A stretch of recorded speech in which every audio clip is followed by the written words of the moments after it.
Paper Crafters. This is Dorothy with Dot Scrapbooking, and this is the next card I'm going to make. And this is using the July stamp of the month from Close to My Heart. And a beautiful, beautiful bee is in it, and I used some gold to fancy her up. So I just think you're the bee's knees. So here we go. Okay, this is Sketch Challenge, Atlantic Art Sketch Challenge 531. And I am going to use that huge bee. It looks like it's best for a scrapbook page, but I'm going to use it for a card because she's going to make a statement. I'm having problems. I'm having glue problems here.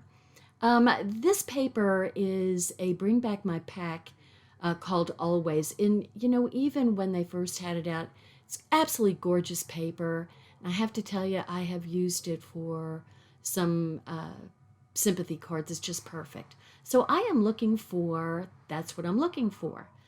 That's my new organized stencils. So I could find it very easily and very quickly.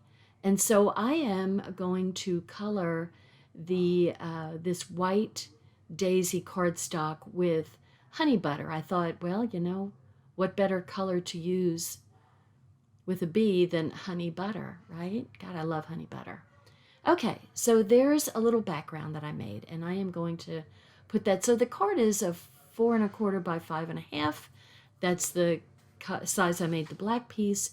The honey butter cardstock is a 1/2 inch smaller all around.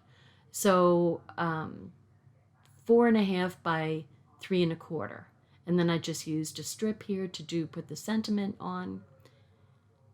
And I'm dovetailing both corners, and then I'll come back to that later. So, and then the little smaller piece that goes inside is another 1/2 inch smaller than the honey butter. And I edged it in black to kind of make it stand out a little bit more. So this is a big girl. She is a big girl. And I'll show you what I'm going to do. You know, normally I use my intense black, but I'm using my archival black because I am going to emboss her. And so I'm making sure with my clear block I can see whether I've got enough ink on it or not. And so there she is. Now the archival takes a long time to dry, so I am putting some clear detail embossing powder on that ink. And the embossing powder will actually stick to that archival black. And so by using the clear, the black ink is going to show through. And as the clear melts, so my black goes from dusty looking to it will get all shiny. And why am I going off? Because that's what I do. I should bring the iron closer. I apologize. I am such a goofball. So all of the black will turn shiny.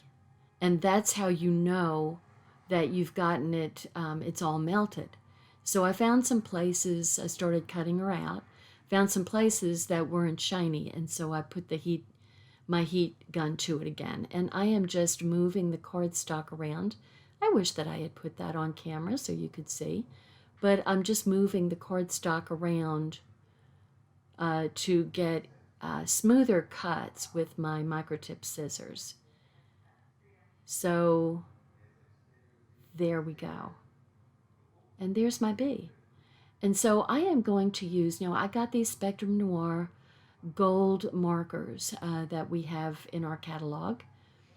And you want to first shake it up real good because it's paint. So you want to shake it up real good and then kind of squeeze down on the tip to kind of bring the paint down through the felt tip. And so I am just dotting the flowers there in this shiny, shiny gold. I just got a thing in my head to do that. So it's not a perfect coloring. It's just kind of like pointillism. I'm kind of doing a whole bunch of dots, and if the flower is particularly big like this guy, then I'm kind of doing circular motions to get it in. But by no means am I getting perfect coloring, because some of the flowers are too small. And it's really just to get some shiny gold to kind of pop up. I am kind of coloring the centers of all the flowers in gold. And then I'm going to use that strip, and I think I'm going to use the You're the Bee's Knees, because that can be for like anything. Really old-fashioned statement. I think it came from the generation before me, my parents, and even my grandparents.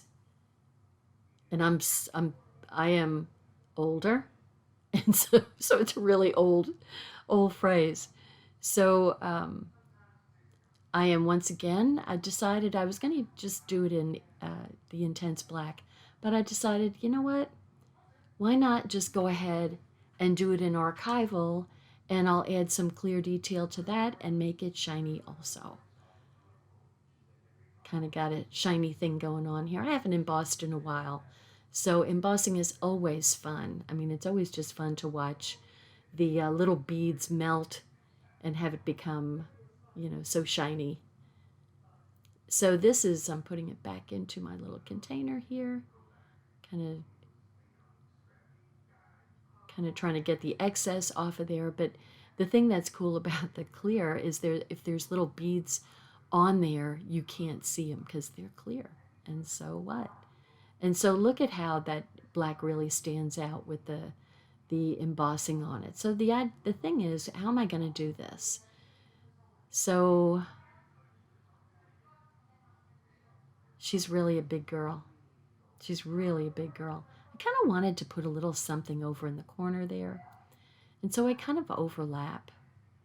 And for this, I'm just using intense black. I really like this little figure. I kind of wish I put the bee's knees over to the left a little bit more, but I went over the yes, that's okay. And I'm going to color those flowers. I'm just trying to think of what I'm going to color them. So I decided I'm going to use Sundance, because I'm also kind of doing a color challenge from Color Dare Color Challenge. And they have a tic-tac-toe board, so you either use a diagonal and a cross or a vertical, 3 colors to pick out. So I'm using Sundance, honey butter, and avocado. And so I'm coloring the flowers, the Sundance. And then I'm going to color the leaves, avocado. It's a soft green. Little green on the inside. And then for some reason my brush got really kind of fat. Don't know what I did to it. Probably that. Okay, I'm going to have to get another paintbrush, because the fat one just broke on me, and this one is getting a little wonky. Okay, so time to put the background down, the honeycomb background. So I decided I'm going to put a black bottom on the honeycomb, because that's kind of what they're calling for in the sketch.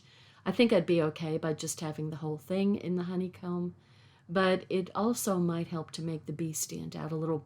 Not that she needs more of a stage, for goodness sakes, but I just cut that piece to 2 by 2 3/4 maybe. So I'm just going to put that on the bottom, the very bottom there, and then put the whole background on top of the honey butter background, and then kind of figure out how am I going to do that? I do wish she was just a little bit smaller, but she's so pretty, isn't she? She's a pretty girl. And, we've learned, Jim built a keyhole garden in the back, and we have new profound respect for bees, because we've got some gorgeous tomato plants that aren't putting out tomatoes. And so, I have all these perennials in the backyard that bloom but for some reason the bees are not coming over to our bed, our keyhole bed.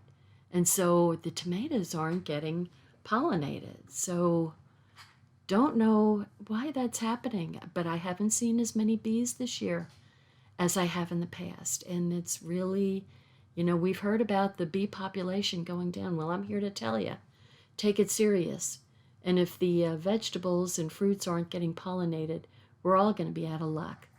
So, okay, I'm putting just because, you're the bee's knees, just because. And then on the very back, I'll put my little logo from, that I always use something from that particular stamp set that I'm making the card out of. So I'm going to put, I love that little picture. It's just so cute. And then I went and got some envelopes because, I have to decorate my envelope too. And I'm going to use the honey butter and put a little one on the outside of the envelope, so they have a little bit of a hint. So there's my card. And I hope you enjoyed watching. I enjoyed making it. I liked getting out my embossing things again. I have my embossing box that has all of my items in it for embossing. So there we go. Thanks. Hi, I'm Dorothy Smith. Thanks for watching my video, and please subscribe to my YouTube channel and learn along with me. Thanks. Bye-bye.